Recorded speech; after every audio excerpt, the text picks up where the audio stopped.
ଆପଣ କ'ଣ ଲକ୍ଷ୍ୟ କରୁଛନ୍ତି ଓଡ଼ିଶା ଯେଉଁ ଉଦ୍ଦେଶ୍ୟରେ ଓଡ଼ିଶା ଗଠନ ହୋଇଥିଲା ସ୍ୱର୍ଗତ ମଧୁବାବୁ ବାରିଷ୍ଟର 1936 ମସିହାରେ ଆମେ ଯେଉଁ ସ୍ୱତନ୍ତ୍ର ରାଜ୍ୟ ପାଇଥିଲେ ଯେଉଁ ସ୍ୱାଭିମାନକୁ ନେଇକି ଯେଉଁ ଭାଷାକୁ ନେଇକରି କିନ୍ତୁ ସେ ସମୃଦ୍ଧ ଓଡ଼ିଶାର ସ୍ୱପ୍ନ ସରକାରଙ୍କର ସମୃଦ୍ଧ ଓଡ଼ିଶା ଲୋକଙ୍କର ହେଇପାରିବ କି? ଓଡ଼ିଶା ପାଇଁ କିଛି ନା କିଛି ସମସ୍ତେ କରିଛନ୍ତି। ଆମର ସବୁଠାରୁ ଅନ୍ୟ ଏକ ସମ୍ବଳ ମାଟି ଉପରେ ଅଛି।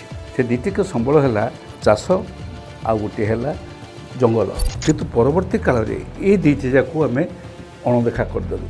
କିନ୍ତୁ କୋଇଲାକୁ ସେ ଦିନଠାରୁ ଆମେ ଅନବରତ କୋଇଲାକୁ ଖୋଳିକି ବିକ୍ରି କରିଚାଲିଛୁ। ମୁଖ୍ୟତଃ ମାନେ କୃଷି, ଜଙ୍ଗଲ ସମ୍ପଦ, ମାନବ ସମ୍ବଳ ଆଉ ସ୍ୱାସ୍ଥ୍ୟ, এই চারিটা উপরে গুরুত্ব দিয়াଯିବା কথা। বর্তমান তাଙ୍କର ଯେଉଁ 2 ବର୍ଷର ଧାରା ଦେଖୁଛେ ଏ ଠିକ୍ ଯାହା କରିଛନ୍ତି ନବୀନ ପଟ୍ଟନାୟକ 24 ବର୍ଷ ଧରି ଏ ଠିକ୍ ସେଇ ପାଦ ଉପରେ ପାଦ ପକେଇ ପକେଇ ଚାଲିଛନ୍ତି। ଏକଦମ ତାଙ୍କର କିଛି ପରିବର୍ତ୍ତନ ଘଟୁଛି ବୋଲି କହିହେବ।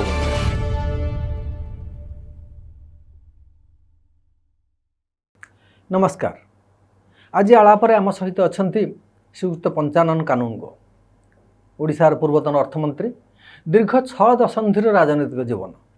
1969 ମସିହାରେ ରାଜନୀତିରେ ପ୍ରବେଶ, 1977 ମସିହାରେ ପ୍ରଥମ ଥର ପାଇଁ ଓଡ଼ିଶା ବିଧାନସଭାର ସଦସ୍ୟ ଏବଂ ପରବର୍ତ୍ତୀ ସମୟରେ 2002, 3, 4 3 ବର୍ଷ ଧରିକରି ଓଡ଼ିଶାର ଅର୍ଥନୀତିର ମଙ୍ଗ ଧରିଥିଲେ ଶ୍ରୀଯୁକ୍ତ ପଞ୍ଚାନନ କାନୁନଗୋ। ଦୀର୍ଘ ରାଜନୈତିକ ଅଭିଜ୍ଞତା, ସମାଜସେବା, ଶ୍ରମିକ ରାଜନୀତି, ଟ୍ରେଡ୍ ୟୁନିୟନ କଂଗ୍ରେସ ସହିତ ବି ସେ ବହୁ ଭାବରେ ଜଡ଼ିତ ଥିଲେ। ବର୍ତ୍ତମାନ ଏକ ଶିକ୍ଷା ଅନୁଷ୍ଠାନର ବି ପରିଚାଳକ ଭାବରେ ବେଶ ଖ୍ୟାତି ଅର୍ଜନ କରିଛନ୍ତି। ସେ ଶିକ୍ଷାନୁଷ୍ଠାନଟି ବି ଓଡ଼ିଶାର ଅନ୍ୟତମ ପ୍ରସିଦ୍ଧ ଏବଂ ସଫଳ ଶିକ୍ଷାନୁଷ୍ଠାନ କହିଲେ ଅତ୍ୟୁକ୍ତି ହେବ ନାହିଁ।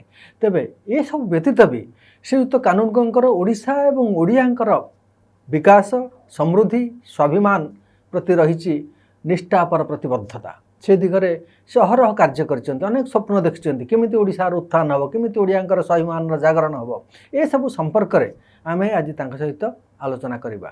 ଶ୍ରୀଯୁକ୍ତ ପଞ୍ଚାନନ କାନୁନଗୋ, ଓଡ଼ିଶାର ପୂର୍ବତନ ଅର୍ଥମନ୍ତ୍ରୀ, ବରିଷ୍ଠ ରାଜନେତା। ଶ୍ରୀଯୁକ୍ତ କାନୁନଗୋ, ଆପଣ ଓଡ଼ିଶା ରାଜନୀତିରେ 6 ଦଶନ୍ଧି ଧରିକି ପ୍ରାୟ 56-57 ବର୍ଷ ଧରିକରି ପ୍ରତ୍ୟକ୍ଷ ଭାବରେ ଜଡ଼ିତ ଅଛନ୍ତି। ଅନେକ ମୁଖ୍ୟମନ୍ତ୍ରୀ, ଅନେକ ଦଳର ନେତାଙ୍କ ସହିତ କାର୍ଯ୍ୟ କରିବାରେ ଏବଂ ତାଙ୍କ ପାଖରୁ ଦେଖିଥିବାର ବି ଅନୁଭୂତି ସବୁ ରହିଛି। ଆପଣ କ'ଣ ଲକ୍ଷ୍ୟ କରୁଛନ୍ତି ଓଡ଼ିଶା ଯେଉଁ ଉଦ୍ଦେଶ୍ୟରେ ଓଡ଼ିଶା ଗଠନ ହୋଇଥିଲା ସ୍ୱର୍ଗତ ମଧୁବାବୁ ବାରିଷ୍ଟର 1936 ମସିହାରେ ଆମେ ଯେଉଁ ସ୍ୱତନ୍ତ୍ର ରାଜ୍ୟ ପାଇଥିଲେ ଯେଉଁ ସ୍ୱାଭିମାନକୁ ନେଇକି ଯେଉଁ ଭାଷାକୁ ନେଇକରି ଆଜି ଆଉ 10 ବର୍ଷ ପରେ ଆମେ ମାତ୍ର ଶତାବ୍ଦୀ ବର୍ଷରେ ପଦାର୍ପଣ କରିବା। ଓଡ଼ିଶା ସରକାର ଯିଏ ବର୍ତ୍ତମାନ ଅଛନ୍ତି ସେ କହୁଛନ୍ତି ସମୃଦ୍ଧ ଓଡ଼ିଶାର ସ୍ୱପ୍ନ ଦେଖୁଛନ୍ତି। କିନ୍ତୁ ସେ ସମୃଦ୍ଧ ଓଡ଼ିଶାର ସ୍ୱପ୍ନ ସରକାରଙ୍କର, ସମୃଦ୍ଧ ଓଡ଼ିଶା ଲୋକଙ୍କର ହେଇପାରିବ କି? ଲୋକେ ସେଥିରୁ କେତେ ଫାଇଦା ହେବେ? ଏବଂ ଏଇ ଯେଉଁ ଯେତିକି ବାଟ ଆମେ ଆସିଛନ୍ତି, ସେ ଯେତିକି ବାଟ ଆସିଛନ୍ତି ତାଠୁ ଅଧିକ ବାଟ ଯାଇପାରିଥାନ୍ତେ କି ନାହିଁ? ଆପଣଙ୍କର ଅନୁଭୂତି କ'ଣ? ଆମେ ଅଧିକ ବାଟ ଯାଇଥାନ୍ତେ? ହଁ, ମୁଁ ବିଶେଷ ଭାବରେ ପ୍ରାୟ ଅଧିକାଂଶ ମୁଖ୍ୟମନ୍ତ୍ରୀଙ୍କ ସହିତ ନିଜେ କାମ କରିନଥିଲେ ବି ଡକ୍ଟର ହରିକୃଷ୍ଣ ମହତାବଙ୍କ ସଙ୍ଗତ, ନନ୍ଦିନୀ ଶତପଥୀ, ବୀରେନ ମିତ୍ର ଏ ସମସ୍ତଙ୍କ ସାଙ୍ଗରେ ବ୍ୟକ୍ତିଗତ ଭାବରେ ମଧ୍ୟ ସମ୍ପର୍କ ରହିଥିଲା। ମୋର ସମସ୍ତେ ଯେ କିଛି ନ କରିଛନ୍ତି ତା ନୁହେଁ। ଓଡ଼ିଶା ପାଇଁ କିଛି ନା କିଛି ସମସ୍ତେ କରିଛନ୍ତି। ସବୁ ମୁଖ୍ୟମନ୍ତ୍ରୀମାନଙ୍କର ଅବଦାନ ଅଛି। କିନ୍ତୁ ଗୋଟିଏ କଥା ହେଇଛି, ସମସ୍ତେ ଗୋଟିଏ ଯେଉଁ କଥାଟି ଉପରେ ଗୁରୁତ୍ୱ ଦେବା କଥା ସେଥିରୁ ଏସ୍କେପ୍ କରିଯାଇଛନ୍ତି, ସେଇଥିରୁ ଖସି ଯାଇଛନ୍ତି ବା ସ୍ଲିପ୍ କରିଯାଇଛନ୍ତି। ଯେଉଁଥିପାଇଁ ଆମର ପ୍ରଗତିର ଗୋଟେ ବାଧକ ହେଲା ଯେଉଁ ବିକାଶ କଥା କୁହାଯାଉଛି। ଆମେ ସେ ବିକାଶରେ ଶୀର୍ଷ ପାଖରେ ପହଞ୍ଚିବା ପାଇଁ ଆମର ଡିଲେ ହେଇଗଲାଣି, 90 ବର୍ଷ ହେଇଗଲାଣି। ଏକଥା ମଧ୍ୟ ଜାଣିବା ଦରକାର। 1936 ମସିହାରେ ଯେତେବେଳେ ଓଡ଼ିଶା ଆସିଲା, ରାଷ୍ଟ୍ର ଗଠନ ହେଲା, ନୂଆ ରାଜ୍ୟ ଗଠନ ହେଲା, ଭାଷାଭିତ୍ତିକ ରାଜ୍ୟ, ସେତେବେଳେ ମଧ୍ୟ ଅଭାବ ଅନାଟନ ଭିତରେ ଓଡ଼ିଶା ବୁଡ଼ିକିରି ଥିଲା। ଓଡ଼ିଶାର ତାକୁ ଡେଫିସିଟ୍ ବଜେଟ୍ ବୋଲି କୁହାଯାଉ, ସେତେବେଳେ ମଧ୍ୟ ଡେଫିସିଟ୍ ବଜେଟ୍ ଆଉ ଋଣ ଭିତରେ ଥିଲା। 1936ରେ 1951ରେ ଯେତେବେଳେ ସ୍ୱାଧୀନ ଭାରତ ହେଲା ଏବଂ ଓଡ଼ିଶା ସେଥିରେ ଗୋଟେ ରାଜ୍ୟ ଭାବରେ ସ୍ଥିରୀକୃତ ହେଲା, ସେତେବେଳେ ଶ୍ରୀଯୁକ୍ତ ନବକୃଷ୍ଣ ଚୌଧୁରୀ ମୁଖ୍ୟମନ୍ତ୍ରୀ ହେଲେ। ସେତେବେଳେ ମଧ୍ୟ ସେ ଅବସ୍ଥା। ଏଣୁ ଆର୍ଥିକ ସ୍ଥିତି, ଆର୍ଥିକ ଅବସ୍ଥା ମୂଳରୁ ଓଡ଼ିଶାରେ ଗୋଟେ ଅଭାବ ଅନାଟନ ଭିତରେ ଥିଲା। ତ ଯାହା କରିବାର ଆମେ କରିଥିଲେ ସେ ସବୁ ଅଭାବ ଅନାଟନକୁ ଆମେ ଅତିକ୍ରମ କରି ଯାଇକରି ବିକାଶ ଜାଗାରେ ଯାଇପାରିଥାନ୍ତୁ। ସେ କଥାଟି ପ୍ରତି ଆମେ ବୋଧହୁଏ ନଜର ଦେଇନାହୁଁ ଆଜି ପର୍ଯ୍ୟନ୍ତ ମଧ୍ୟ ତାକୁ ଗୁରୁତ୍ୱ ବା ପ୍ରାୟୋରିଟି ପ୍ରାଥମିକତା ଦେଇନାହୁଁ। କ'ଣ ସେଇଟା? ସେ କଥାଟି ହେଉଛି ମାନବ ସମ୍ବଳ, ହ୍ୟୁମାନ୍ ରିସୋର୍ସେସ୍। କାହିଁକି ମୁଁ ହ୍ୟୁମାନ୍ ରିସୋର୍ସେସ୍ କହୁଛି ନା ଆମର ଓଡ଼ିଶାର ଆଉ କେଉଁ ରାଜ୍ୟର ନୁହେଁ, 40% ଲୋକ ହେଉଛନ୍ତି schedule tribe and schedule caste. 22% ଅଧିକ 22-23 ସିଏ ଇଏ 16 କେତେ ହଁ 17 ସୋ ପାଖାପାଖି 40% ଲୋକ ଆମର ହେଉଛନ୍ତି ଏଇ ଲୋକ ଯେଉଁମାନେ ଦୀର୍ଘ ଦିନ ଧରି, ମୁଁ ତାକୁ ଅବହେଳିତ କହିପାରିବି ନାହିଁ, ଦାରିଦ୍ର୍ୟ ବା ଅଭାବ ଅନାଟନ ଭିତରେ ତାଙ୍କର କାଳାତିପାତ କରି ଚାଲିଛନ୍ତି। ଏଣୁ ଆମେ ଯେତେବେଳେ ସମସ୍ତଙ୍କ ଶକ୍ତି ଅଛି, ଆଦିବାସୀମାନଙ୍କର ମଧ୍ୟ କମ୍ ଶକ୍ତି ନାହିଁ, କିମ୍ବା ଏଇ ଯେଉଁ ସିଡ୍ୟୁଲ୍ କାଷ୍ଟ, ସିଡ୍ୟୁଲ୍ ଟ୍ରାଇବ୍, ଏଇ ସିଡ୍ୟୁଲ୍ ଏଇ ଯେଉଁ ଏରିଆ ଆମେ ତାଙ୍କ ଉପରେ ଗୁରୁତ୍ୱ ଦେଲୁ ନାହିଁ।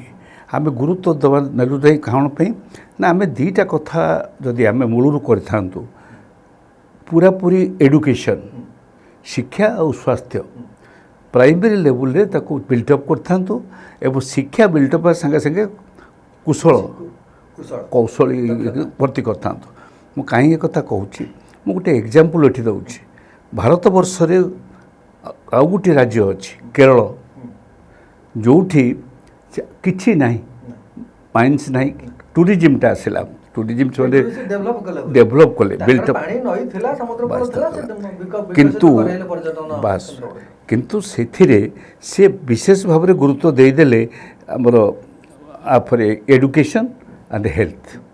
ଏଡୁକେସନ୍ ହେଲ୍ଥରେ ଗୁରୁତ୍ୱ ଦେବା ଫଳରେ ସେମାନେ ଯେଉଁ ହ୍ୟୁମାନ୍ ସମ୍ବଳ, ମାନବିକ ସମ୍ବଳ ଯେଉଁ ପ୍ରସ୍ତୁତ କଲେ, ସେମାନେ ସମସ୍ତେ ସେତେବେଳେ ପ୍ରଥମେ 2 ଦଶନ୍ଧି 3 ଦଶନ୍ଧି ଧରି ଆମ ଓଡ଼ିଶାରେ ଆମେ ଯୁଆଡ଼େ ଦେଖିବୁ ଡାକ୍ତରଖାନାରେ ଜଣେ କେରଳୀ ନର୍ସ ଥିବ, ଭାରତ ଏବଂ ପରବର୍ତ୍ତୀ କାଳରେ ସାରା ବିଶ୍ୱରେ ବର୍ତ୍ତମାନ ଏବଂ ସାରା ବିଶ୍ୱରେ ବିଛାଇ ଯିବା ଫଳରେ ତାଙ୍କର ରେମିଟାନ୍ସ ଯେଉଁ ଆୟ କରୁଛନ୍ତି ସବୁଠାରୁ ହାଏଷ୍ଟ ଇନ୍ ଦ କଣ୍ଟ୍ରି।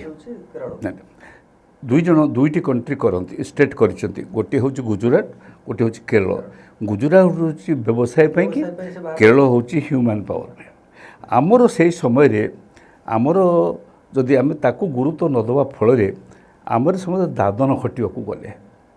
ଆମେ ଯେ ନ ଖଟିବା ଲୋକ ନୁହଁ, ଏଣୁ ଆମେ ଖଟିବାକୁ ବାହାରକୁ ଗଲୁ ଏବଂ ଖଟିବାର ଯେଉଁ ମଜୁରୀ ବା ପରିଶ୍ରମ ପାଇଲୁ ଆମ ପରିଶ୍ରମ ତୁଳନାରେ କମ୍ ଆସିଲା।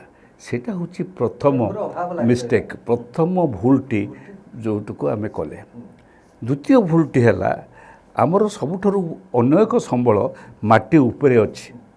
ସେ ଦୁଇଟିକ ସମ୍ବଳ ହେଲା ଚାଷ ଆଉ ଗୋଟିଏ ହେଲା ଜଙ୍ଗଲ। ଆମେ ଏକ ସମୟରେ ଜଙ୍ଗଲଜାତ ଦ୍ରବ୍ୟକୁ ନେଇକରି ଭାରତ ବାହାରକୁ ଆମେ ଯାଉଥିଲୁ ବ୍ୟବସାୟ କରିବା ପାଇଁ, ବାଣିଜ୍ୟ ବେପାର ବାଣିଜ୍ୟ କରିବା ପାଇଁ ଯାଉଥିଲୁ। ସେ ବେପାର ବାଣିଜ୍ୟ କରିବା ପାଇଁକି ସେ ଯାଉଥିଲୁ। ପରବର୍ତ୍ତୀ କାଳରେ ଆମେ ଧାନ ମଧ୍ୟ ରପ୍ତାନି କଲୁ, ମାନେ ଶସ୍ୟ ଉତ୍ପାଦନ କଲୁ। ଜଙ୍ଗଲଜାତ ଦ୍ରବ୍ୟ କରୁଥିଲୁ, ଲାଖ, ଝୁଣା ଏବଂ ଏପରିକି ହାତୀ ଦାନ୍ତ ଏସବୁ ବାସ୍ ଏସବୁ କରୁଥିଲୁ। ଏବେ କିନ୍ତୁ ପରବର୍ତ୍ତୀ କାଳରେ ଏଇ ଦୁଇଟି ଯାକୁ ଆମେ ଅଣଦେଖା କରିଦେଲୁ। କେତେକ ରାଜ୍ୟ କଲେ, ସେ ତାମିଲନାଡ଼ୁ କଲେ, ପଞ୍ଜାବ କଲେ ଏବଂ କରିବା ଫଳରେ ଭାରତବର୍ଷରେ ଆମେ ଦେଖିଲେ ଯେ ଆମର ଯେଉଁ ସ୍ୱାବଲମ୍ବନଶୀଳତା ଆମେ ଏଥିରେ କେଉଁଥିରେ 50 ମସିହା 60 ମସିହାରେ ଆମେ ଆମେରିକା ଉପରେ ନିର୍ଭର କରୁଥିଲୁ। ସେ ପଠାଇଲେ ଆମ ପିଲାଏ ଖାଇବେ। ତା ପରବର୍ତ୍ତୀ ଅବସ୍ଥାରେ ମଧ୍ୟ ଅମୁଲ ଗୁଜୁରାଟରେ ମିଲ୍କ ପ୍ରଡକ୍ସନ୍ ଆରମ୍ଭ ହେଲା। ଏଣୁ ସବୁ ରାଜ୍ୟ ଜମି ଉପରେ ଥିବା ଜିନିଷକୁ ଭିତ୍ତି କରିକିରି ବ୍ୟବହାର କରିକିରି ବିକାଶ ପାଇଁକି ଲଗାଇଲେ। ଠିକ୍ ସେଇ ସମୟରେ ଆମେ କ'ଣ କଲୁ, ଆମେ ସେଥିରେ ନ ଲଗେଇକିରି ଆମେ ବନ୍ଦର କଲୁ। ବନ୍ଦର ବାଟରେ आम माटी खोलिकी ସେଟା ରପ୍ତାନି ହେଲା। लुहापथर कोईला बाहर को पठेबा ସମ୍ପତ୍ତିଟାକୁ ଆମେ आम बाहर आम संपत्ति की ताड़िकी खोलिकी खଣି भितर आम बाहर को ସେଥିପାଇଁ पठे ତ ଏକ୍ସପ୍ରେସ୍ ହାଇୱେଟା ଉତ୍ସର୍ଗୀକୃତ ଭାବରେ ତିଆରି ହେଲା ଦୈତାରୁ ପାରାଦୀପ ପାରାଦୀପ ଦେଇକିରି ଆମର ସମ୍ପତ୍ତିଟା बिल्कुल बिल्कुल भैल्यू ସେଟା एडिशन ପୁଣି କୃଷି ପଇସାରେ ହେଇଥିଲା କୃଷି ପାଣ୍ଠିରେ 16 कोटी टंका ସେଠୁ divert କରି एग्रिकल्चर पैसा ठीक एकदम ठीक 16 कोटी टंका से जाइला से जो एक्सप्रेस हाईवे वो पारादीप बंदर जो कथाटा भी मुझे मंत्री हेली मु पारादीप बंदर से पैसा उद्धार कली कारण से एग्रीमेंट थिला जे जेतबले बंदर प्रॉफिट करिवो सेही समय ओडिशा को पैसा फेरेबो पण बिना सुधरी एटा मु जेहेतु Paradip porter trust board member थी मु ए विषय जानी थी जेतबले एठी मंत्री हेली मु गली तांको पैसा मागिबा पे मु गले तुम पैसा दियो राजी हेले एवं तांको गोटे कंडीशन कली जे तुम रास्ता मध्य आम डेभलपमेंट करदेबू ये रास्ता फास्ता करेबू से पैसा दियो एने से पैसा से समय आम जो समय कृषि विकास करें से केंद्र सरकार पैसा देला हाँ आम से पैसाटा को आम संपत्ति खर्च बस सेटा से the mistake greatest mistake fast mistake मु कहली जे ह्यूमन रिसोर्सेस टाको डेभलप करेलु नहीं सेकेंड मिस्टेक है द्वितीय मयरू जे आमे जहाँ को अग्राधिकार दे था एग्रिकल्चर ताकू कलु नहीं थर्ड मिस्टेक है आमे नष्ट कलु जंगल को जो जंगल आमको दौला सब प्रकार आदिवासी मानक को एग्जाम्पल टे कहूँ जंगल निर्भरशील लोक ओडिशार बोधे 40% आदिवासी एवं दलित कथा कहले आउ पछुआ वर्गर किसी लोक मिसले 50% रु अधिक लोक आज भी जंगल उपर निर्भरशील नियमगिरी को आमे वेदांत हाथ को टेकीदेवा किंतु नियमगिरी बा से अंचल थिबा जंगलटी को आमे डाबर एपरिक रामदास लोक आमे जदि तांको हाथ को टेकीदेवा ताले सेठी जहाँ जहाँ प्रोडक्शन होउची बाहरुची मंजी ठारू आरंभ करी चेर ठारू से आदिवासी माने ताको संगृहित करके ताको देई थांते भारत वर्षर सबटु उन्नत मानर सपुरी मिले नियम हेई थांता सेथिरे डाबर माने एई जो प्रकार औषध बा प्रसाधन सामग्री जो हेई पतना बहुत बड़ मार्केट तार सारा विश्व हर्बल आयुर्वेदिक यस हब ही था किंतु आमे ताको दे देलु खोलिया पे जोटा कि वर्तने पुणी ये जो माली अंचल रे कोरापुट रे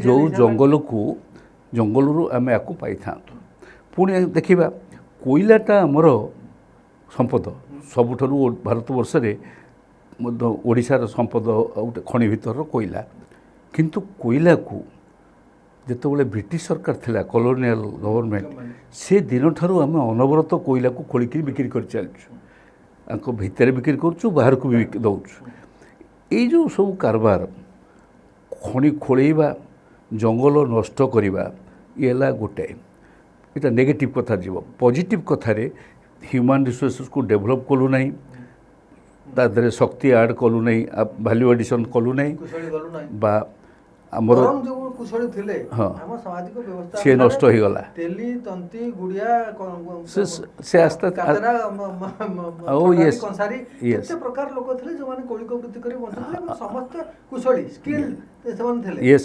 इंडस्ट्रियलाइजेशन फल रे तांकर भी स्किल नष्ट गला से माने एडजस्ट हेले नै इनवाइट राइट आ तांकर विकल्प अर्थनीति ए सब कथाटी पाई कि समस्ते परवर्ती अवस्था रे जहाँ जहाँ करंतु जो स्कूल रो डेभलपमेंट है कॉलेज रो एडुकेशन है से कौन है ना से सरकारीकरण नुहे ता चलीगला प्राइवेट मान हाथ को माने कॉर्पोरेट हाउस मान हाथ एवं जहाँ को जो नेले सेठी आउट ऑफ पॉकेट मनी प्रत्येक व्यक्तिर जहाँ आय ताठू काटिकी पिलाटी पाठ पढ़ाई कहले दवाक पड़ा सेमती हेल्थ सेक्टर रे सब रेफराल हॉस्पिटल तल हॉस्पिटल सबू लिखिदेले कॉर्पोरेट हाउस को एणु ये जो सिस्टम व्यतिक्रम ता आज पर्यंत चली आम हाथ में 10 वर्ष समय अच्छी 26 रु 36 मसीहा जदि आम 36 मसीहार स्वप्न देखा 10 वर्ष मो विचार कम नुहे किंतु आमे किपरि भाव में पुणी सजाड़ी पारिबा जोटा कथाटा कहली ସେଇ ଖଣି ଉପରେ ଜୋର ଦେଉଛେ, ଖଣି ଖୋଳିକିରି କେତେ ଶୀଘ୍ର ପଇସା ଆସିବ, ମଦ ଉପରେ ଜୋର ଦେଉଛେ। ସାଧାରଣ ଜ୍ଞାନ କହିଲା ବସି ଖାଇଲେ ନଈବାରି ସରେ ଆମର ଓଡ଼ିଆରେ ଗୋଟେ ଆପ୍ତ ବାକ୍ୟ ଅଛି। ଆମେ ଗୁପ୍ତଧନ କଥା ହିଁ ପଢ଼ୁଥିଲେ। ଯଦି ମାଟି ଖୋଳିକି ଆମେ ବିକ୍ରି କରିଦେବା, ଆମ ଘର ଗଚ୍ଛିତ ସମ୍ପତ୍ତିକୁ ବିକ୍ରି କରିଦେବା, ବ୍ୟାଙ୍କ ରଖିବା, ଦରମା ଦେଇଦେବା, ସେଥିରେ ସମୃଦ୍ଧି କେମିତି ଆସିବ? ଆମର ସେଥିପାଇଁ ଖଣିଟା ହେଉଛି ଶେଷ କଥା। ଏବଂ ତାର ପୁଣି ବେନିଫିକେସନ୍ କେବଳ ନୁହେଁ, ମାନୁଫ୍ୟାକ୍ଚରିଂ ହେବା କଥା। ଆମର ଏଠୁ ଖଣିଜ ପଦାର୍ଥ ଲୁହା, କ୍ରୋମ, ବକ୍ସାଇଟ୍ ଇତ୍ୟାଦି ଇତ୍ୟାଦି ମ୍ୟାଙ୍ଗାନିଜ୍ ସବୁ ଅଛି। ତାକୁ ଏମାନେ ଏଠି ଯାହା କିଛି ଶିଳ୍ପାୟନ ଚାଲିଛି, ମୋର ବିଚାରେ ଏମାନେ କେବଳ ଷ୍ଟିଲ୍ ଚଦର କରିକି ନେଇ ପଳାଉଛନ୍ତି। ସେ ମାଟି ଛାଣିକିରି ମୋ ଭାଷାରେ ମାଟି ଛଣା ଯନ୍ତ୍ର ଗୁଡ଼ିଏ ଓଡ଼ିଶାରେ ହେଉଛି। ଗୋଟେ ସାଇକେଲ କାରଖାନା ହେଇନି, ସାଇକେଲ କାରଖାନା ନାହିଁ, ମୋଟର ପାର୍ଟସ କାରଖାନା ନାହିଁ, ନାଇଁ। ଷ୍ଟିଲ୍ ବାସନକୁସନ ଆମେ ଘର ଘର ବ୍ୟବହାର କରୁଛନ୍ତି, ତାର କାରଖାନା ଏଠି ଅଛି। ବିଲକୁଲ ମାନୁଫ୍ୟାକ୍ଚରିଂ କାରଖାନା ନାହିଁ। ମାନୁଫ୍ୟାକ୍ଚରିଂ ହେଲେ ଅନ୍ତତଃ କିଛି ଲୋକ ନିଯୁକ୍ତି ପାଆନ୍ତେ। ରାଇଟ୍, ଏଇଟା ହେଇଛି ଘଟଣା। ଏଣୁ ବିକାଶ ସମ୍ଭବ, ଏବଂ ବିକାଶ ସମ୍ଭବ ମାନେ 10 ବର୍ଷ ମଧ୍ୟ ସମ୍ଭବ। କାରଣ ମୁଁ ଗୋଟିଏ ସବୁବେଳେ ଏଇ ଯେଉଁ ବିକାଶ ବିଷୟରେ କହିଲା ବେଳେ କହି ଚାଲିଛି ଯେ ନ୍ୟୁଟନ୍ସ ଲ, ଏ ଗୋଟେ ଭେରି ସାଇନ୍ସ। ଯେଉଁମାନେ ସେ ଯେଉଁ ଅଫିସର ହୁଅନ୍ତୁ ବା ମନ୍ତ୍ରୀ ହୁଅନ୍ତୁ, ସେ ସାଇନ୍ସଟିକୁ ପଢ଼ିବା ଦରକାର। ସାଇନ୍ସଟି କ'ଣ ନା S is equal to UT plus half AT square. S means the distance. ଆମ ପାଖରେ 10 ବର୍ଷ ଜଣା ଅଛି ଆମର ଟାଇମ୍। ଏଇଠୁ ଆମେ 36 ଆମେ ପଢ଼ୁଛେ, ଇଏ ଜାଣିଛେ ୟୁ ମାନେ ଆମ ପାଖରେ ସମ୍ପତ୍ତି କ'ଣ ଅଛି, ଇନିସିଆଲ ଆମ ପାଖରେ କ'ଣ କ'ଣ ସମ୍ପତ୍ତି ଅଛି ବର୍ତ୍ତମାନ, ଆସେଟ୍ସ। ହଁ, ତାପରେ ଟି ମିନ୍ସ ଏଇଟା ହେଲା ଟାଇମ୍, ସେଇଟା ଡିଷ୍ଟାନ୍ସ, ସେଇଟା ଟାଇମ୍। ଆକୁ କଲେ ଆଉ ଗୋଟିଏ କଥା ହେଉଛି ଏ ମାନେ ଆକ୍ସେଲରେସନ୍, କେତେ ଜୋରରେ ଆମେ କରିବା, ସେଇ କଥାଟି ଉପରେ ନିର୍ଭର କରେ। ରାଜନୈତିକ ବ୍ୟକ୍ତିମାନେ ତାଙ୍କର ୱିଲ୍ ପାୱାରଟାକୁ ଯଦି ଜୋର କରିଦେଇପାରିବେ, କୁଇକର୍ କରିଦେଇପାରିବେ, ଆକ୍ସେଲରେସନ୍ ହେଇଯିବ, ତାହେଲେ ମୁଁ ଭାବୁଛି 10 ବର୍ଷ ଭିତରେ କିଛି ଅସମ୍ଭବ ନୁହେଁ। ନହେଲେ ଯେଉଁ ଧାରାରେ ଚାଲିଛି, ମୁଁ ଆଜି ବି କହୁଛି, ଯାହା ପୂର୍ବପରି ଥିଲା ସେଇ ଇମ୍ବାଲାନ୍ସେସ୍ ଆମେ ଆଲୋଚନା କଲେ ସେଥିରୁ ଯାହା ଜଣାପଡ଼ୁଛି ଆପଣଙ୍କ କଥାରୁ, ଧର 60-62 ମସିହାରେ କୃଷି ପାଣ୍ଠିଟା ଡାଇଭର୍ଟ ହେଇକରି ଆମର ସମ୍ପତ୍ତି ବିକିବା କାର୍ଯ୍ୟକ୍ରମ ହେଲା, ବନ୍ଦର ହେଲା, ଚାଲିଲା। ସେ ବିଜୁ ପଟ୍ଟନାୟକ ଥିଲେ, ତାଙ୍କର ସେଇ ଶିଳ୍ପାୟନର ସ୍ୱପ୍ନ ଥିଲା, ଗଲା କଥା। ତାପରେ ବିଜୁ ପଟ୍ଟନାୟକ ଗଲେ, ଅସ୍ଥିର ରାଜନୀତି ହେଲା। ତାପରେ ଆସିଲେ ଜାନକୀ ପଟ୍ଟନାୟକ 80 ମସିହାରେ। ସିଏ ସେଇଠୁ 1000 ଦିନରେ 1000 କୋଟି ଟଙ୍କାରେ 1000 ଶିଳ୍ପ କଥା କହିକରି ସେ ମିଡ଼ିୟମ୍ କିଛି କଲେ। ଛୋଟ ଛୋଟ ଶିଳ୍ପ ଅବଶ୍ୟ ହେଲା, ଭଲ ଛୋଟ ଶିଳ୍ପ ଭଲ, ଓଡ଼ିଶା ପାଇଁ ଦରକାର, ସଜାଡ଼ି ପାରିଲେ ନାହିଁ। ତାପରେ ପୁଣି ବିଜୁବାବୁ ଆସିଲେ 90 ମସିହାରେ, ସିଏ ସେଇ ଦ୍ୱିତୀୟ ଇସ୍ପାତ କାରଖାନା, କାପାରା ଗୋଷ୍ଠୀ, ସୁରାଜପାଲ, କଳିଙ୍ଗନଗର କଥା ଚାଲିଲା। ତାପରେ ପୁଣି ଜାନକୀ ଆସିଲେ, ପୁଣି ଶିଳ୍ପାୟନ, ପୁଣି ନବୀନ ବାବୁ ଆସିଲେ, ଶିଳ୍ପାୟନ 24 ବର୍ଷ ଧରି ଚାଲିଲା। ପୁଣି ମୋହନ ବାବୁ ଆସିଲେ ବି ସେଇ ଶିଳ୍ପର କଥା, ଖଣିଜ, ଖଣି, ହଁ, ପ୍ରକୃତ ଶିଳ୍ପ ନୁହଁ ଏଇଟା। ମାନୁଫ୍ୟାକ୍ଚରିଂ ଯେ ପର୍ଯ୍ୟନ୍ତ ନ ହେଇଛି, ସେ ଶିଳ୍ପ କ'ଣ, ତାର ମାନେ କିଛି ନାହିଁ। ମୁଖ୍ୟତଃ ତାମାନେ କୃଷି, ଜଙ୍ଗଲ ସମ୍ପଦ, ମାନବ ସମ୍ବଳ ଆଉ ସ୍ୱାସ୍ଥ୍ୟ, ଏଇ 4ଟା ଉପରେ ଗୁରୁତ୍ୱ ଦିଆଯିବା କଥା ମୌଳିକ ଭାବରେ, ଯାହା 90 ବର୍ଷ ହେଇନାହିଁ। ଇଏ 10 ବର୍ଷ ଭିତରେ କରିବେ କି ନାହିଁ ସରକାର? ନାଇଁ, ବର୍ତ୍ତମାନ ତାଙ୍କର ଯେଉଁ 2 ବର୍ଷର ଧାରା ଦେଖୁଛେ, ଇଏ ଠିକ୍ ଯାହା କରିଛନ୍ତି ନବୀନ ପଟ୍ଟନାୟକ 24 ବର୍ଷ ଧରି, ଇଏ ଠିକ୍ ସେଇ ପାଦ ଉପରେ ପାଦ ପକେଇ ପକେଇ ଚାଲିଛନ୍ତି। ନବୀନ ପଟ୍ଟନାୟକଙ୍କର ଅନୁସରଣ କରୁଛନ୍ତି ଏକଦମ ଆଙ୍କର କିଛି ପରିବର୍ତ୍ତନ ଘଟୁଛି ବୋଲି କହି ହେବନି। ଏଣୁ ମୋତେ ମୁଁ ସେଥିପାଇଁ କି ମୋର ଆଶା, ଏଣୁ ମୋର ଜମା ଆଶା ହେଉନାହିଁ ଯେ ଏଇ 10 ବର୍ଷ ଭିତରେ ଗୋଟେ ବିରାଟ ପରିବର୍ତ୍ତନ ହେବ। ନା, ହେଇପାରେ। ସେ ଯେଉଁ ସ୍ୱପ୍ନ କହୁଛନ୍ତି ସମୃଦ୍ଧ ଓଡ଼ିଶା ଖାତାପତ୍ରରେ ହେବ, ଅଧିକ ଖଣି ବିକ୍ରି କରିଦେଲେ ଅଧିକ କିଛି ରାଜସ୍ୱ ପାଇବେ, ଟଙ୍କା ମିଳିବ। ହଁ, ସେ ଟଙ୍କାରେ ହେବ କ'ଣ, ସେଇଟା କହୁଛେ। ଆମେ ଏଇ ଯେଉଁ କଥାଟା କହୁଛେ, ସେଥିରେ 3ଟା ଦୁର୍ଭାଗ୍ୟ ଆମ ପାଇଁକି ଜଡ଼ିକି ରହିଛି। ଗୋଟିଏ ଦୁର୍ଭାଗ୍ୟ ହେଉଛି ଯେ ଆଞ୍ଚଳିକ ବୈଷମ୍ୟ, ଯେ ରିଜନାଲ୍ ଇମ୍ବାଲାନ୍ସେସ୍, ଯେ ଦକ୍ଷିଣ ଓଡ଼ିଶାର ଯେଉଁ ଲୋକମାନେ ଅଛନ୍ତି, ଆଦିବାସୀମାନେ ଅଛନ୍ତି ବା ଏରିଆଟା ସେଡ୍ୟୁଲ୍ ଏରିଆ, ତାର ଅବସ୍ଥା ଆମଠାରୁ, ଆମ ଉପକୂଳବର୍ତ୍ତୀ ଓଡ଼ିଶା ଠାରୁ ଖରାପ। ଏହା ହେଲା ରିଜନାଲ୍ ଇମ୍ବାଲାନ୍ସେସ୍। ଏବଂ ଲୋକମାନଙ୍କ ଭିତରେ ଆୟ ବ୍ୟୟର ତଫାତ, ଇନକମ୍ ଡିଫରେନ୍ସେସ୍, ଏକ୍ସପେଣ୍ଡିଚର୍ ଡିଫରେନ୍ସେସ୍, ଏ 2ଟା ଯାକ ବଢ଼ି ବଢ଼ିକି ଯାଉଛି। ଏଇଟା କନଷ୍ଟାଣ୍ଟ ରହୁନି, ବଢ଼ି ବଢ଼ିକି ଯାଉଛି। ସେ କଥାଟା ଘଟୁଛି କାହିଁକି ନା, ମୁଁ କହୁଥିଲି ଯେ 40% ଆମର ଥିଲେ ଜଙ୍ଗଲ ଭିତର ଲୋକ ବା ସେଡ୍ୟୁଲ୍ କାଷ୍ଟ ମାନେ ହଁ ଅନୁଜାତି ସୋ ଏମାନଙ୍କର ଆର୍ଥିକ ସ୍ଥିତିର ପରିବର୍ତ୍ତନ ନ ଘଟିଲେ ତାଙ୍କ ଆୟର ଗୋଟେ ବଡ଼ ପରିବର୍ତ୍ତନ ନ ଘଟିଲେ ଆୟ ବେଶୀ ନହେଲେ ବ୍ୟୟ ବି କରିପାରିବେନି ସୋ ସେ ଘଟଣା ଘଟୁନାହିଁ ସେଇଟା ହେଉଛି ଆମ ପାଇଁ ବଡ଼ ଚିନ୍ତାର କାରଣ ସବୁ ଆୟ ଯୋଗାଇବା ପାଇଁ ହେଲେ ଆଦିବାସୀ ଦଳିତ ଏବଂ ପଛୁଆ ବର୍ଗର ଲୋକମାନଙ୍କୁ ଯେଉଁମାନେ କୌଳିକ ବୃତ୍ତି ଥିଲା ଯେଉଁମାନଙ୍କର ଅଲରେଡ଼ି ସ୍କିଲ୍ଡ ଥିଲେ ତାଙ୍କ ସ୍କିଲ୍ଟା ନଷ୍ଟ କରିଦେଲେ ଇଣ୍ଡଷ୍ଟ୍ରିଆଲ ଫଳରେ ତାଙ୍କ ପାଇଁ ହେଲେ ଆମର ଏଠି ବଡ଼ ବଡ଼ ବୃହତ୍ ଶିଳ୍ପ ଦରକାର ନା ଛୋଟ ଛୋଟ ଶାଳା ଦରକାର କୁଟୀର ଶିଳ୍ପ ଯେମିତି ଆମର ଥିଲା କୁମାରଶାଳା ବଢ଼େଇଶାଳା କାଠଶାଳା ତନ୍ତଶାଳା ବିଭିନ୍ନ ପ୍ରକାର ଥିଲା ପ୍ରତି ପଞ୍ଚାୟତରେ ଶିଳ୍ପ ଦରକାର ବୋଧ ହୁଏ ବା ପ୍ରତି ବ୍ଲକର ଅନ୍ତତଃ ଛୋଟ ମାନୁଫ୍ୟାକ୍ଚରିଂ ୟୁନିଟ୍ ବା ସ୍ମଲ୍ ସ୍କେଲ୍ ଇଣ୍ଡଷ୍ଟ୍ରି ଯାହାକୁ ଆଜିକାଲି ସବୁ କୁହାହେଉଛି ଏମ୍ଏସ୍ଏମ୍ଇ ମାଇକ୍ରୋ ଆଣ୍ଡ ସ୍ମଲ୍